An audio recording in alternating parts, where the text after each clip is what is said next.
Hi guys, welcome back to my YouTube channel, and today is the second episode of breaking down a song.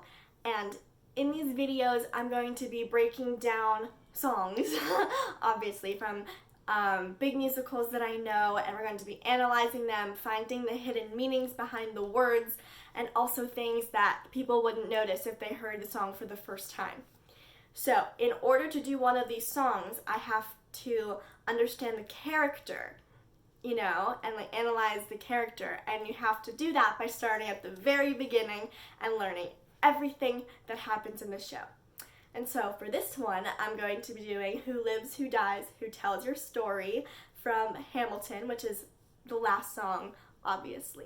And I thought I would do this because of the Hamilton film being released on Disney Plus, and I've watched it a bunch of times, and I'm sure everyone else has as well.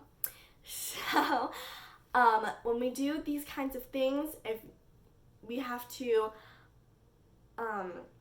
see what other characters say about Eliza, because she's the main singer in the song, and what she also says about herself, to understand the character and understand her transformation that occurs, that ends with this beautiful arc of the show. So, we're going to start. So in Hamilton, we are told by many characters that Eliza is the most loving person on earth. She's very caring. She's very kind of motherly to the other characters. And we know this, especially in Satisfied, when her sister Angelica says, "You will never find anyone as trusting or as kind."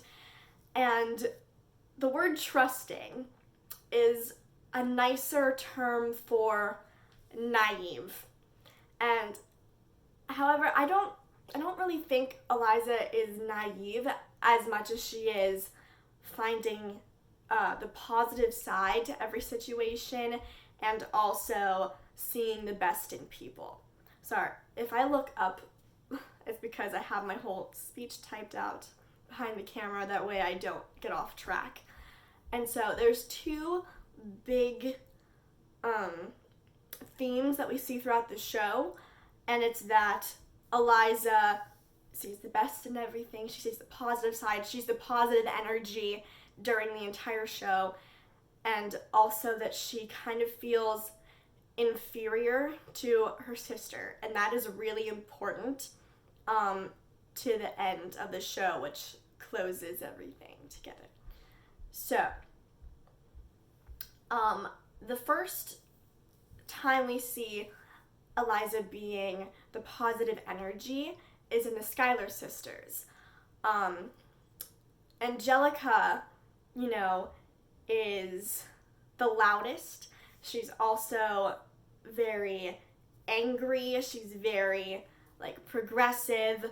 She's very upset with everything that's happening. She says, include women in this sequel. She's all sassy. And everyone else kind of seems to be, upset that, Peggy says there's going to be war, there's going to be violence, there's, everything.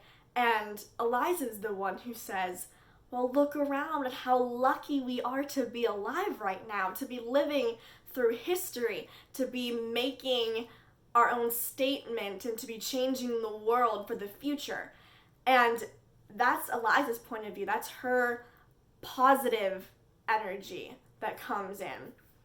And we also kind of see that Eliza is a little bit naive, but more seeing the best in people. In Helpless, when Angelica says, I'm just saying, if you really loved me, you would share him. And we know that Angelica is in love with Hamilton, even though Eliza is his wife. And so Eliza kind of brushes off Angelica's comment because she doesn't think her sister could ever betray her. And since she never questions Angelica about it, she kind of comes off as being a bit of a pushover. And her idea of looking on the bright side in every situation is first really shown in That Would Be Enough, because Alexander, gets fired, and she's pregnant and they're gonna have a baby that they're going to have to, sustain and have enough money for and support this child. And Alexander says, I'm so sorry, like, we're not gonna have anything. How do you even want to be my wife? Because I can't support your life. And she says, the fact that you're alive is a miracle. Just stay alive, that would be enough. And in this statement, Eliza is saying, even though we won't have a lot, just you being here is enough. And in my interpretation of Hamilton, Eliza seems to be portrayed as weak, and so I think this comes from her relationship with Angelica, because Angelica is the oldest and the wittiest, and Eliza feels inferior to her. And we know this because in Helpless, again, she says, laughing at my sister as she's dazzling the room. And Eliza also says, I've never been the type to try and grab the spotlight. So we know that she doesn't shine as bright as her sister. And this is a really big thing in Burn, because Eliza says, I'm searching and scanning for answers in every line for some kind of sign. But Angelica said, be careful with that one, love. He will do what it takes to survive. And this is so, in your face, kind of, but a lot of people don't notice this. But Eliza is saying how angry she is with herself because she didn't see it coming. And Angelica did. And she said from the very beginning, he's not a good person to marry because he's going to do whatever it takes for him to come out on top. But we know that Eliza would never see his betrayal coming because she only sees the best in people. And this is what causes Eliza to eventually forgive him. And this is further highlighted in Best of Wives and Best of Women, when Alexander lies to her and says that he has an early meeting out of town, which we all know is actually the duel with Aaron Burr that inevitably gets him killed.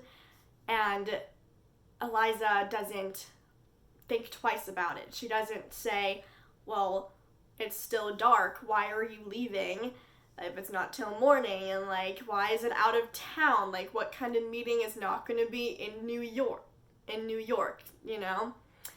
And so even though that Eliza can be seen as naive and even weak, it's Alexander's death that changes her and she finds her strength. Because one of the first things that she says in Who Lives, Who Dies, Who Tells Your Story is, I stop wasting time on tears. And this means that Alexander's death is a wake-up call to her, that she needs to get up and stop feeling sorry for herself and has to do the things that Alexander never got the chance to do. And that's why Eliza speaks out against slavery, raises funds for the Washington Monument, creates the first orphanage in New York City, and dedicates her life to telling the story of her husband. And when she says, I live another 50 years, it's not enough, this shows her huge transformation, because during the entire show, she's always been saying, this is enough, that's enough, just stop right here, we have a good life, we don't need more. And this is the first time that she says, it's not enough. And I think that Eliza never would have done the amazing things that she did if it weren't for the death of Alexander. And later in the song, when she sings, and when I'm still not through, I ask myself, what would you do if you had more time? And this is a very important line, because the part when she says, when I'm still not through, means that she kind of takes up Alexander's trait and Angelica's trait of never being satisfied. And she always believes that she can do more. And that's why she continually asks herself the question, have I done enough? And even though this is a very heavily debated topic, in my opinion, I think the gasp at the end of the song is saying, yes, I have done enough. And I know everyone else has their own opinions of it, and that's great. I love shows where the audience, like, gets to have their own interpretations of something. And I think it's great that people are thinking about what does that mean. And I think it's really important to have shows that can be interpreted different ways, and the audience can then tell the story. And that's why the song is called Who Lives, Who Dies, Who Tells Your Story. And it's the audience who then continues to tell the story of Alexander. And that's what Eliza's dream was always. So, if you like this video, please subscribe to my channel, comment down below, and like this video. Thanks for watching. Bye.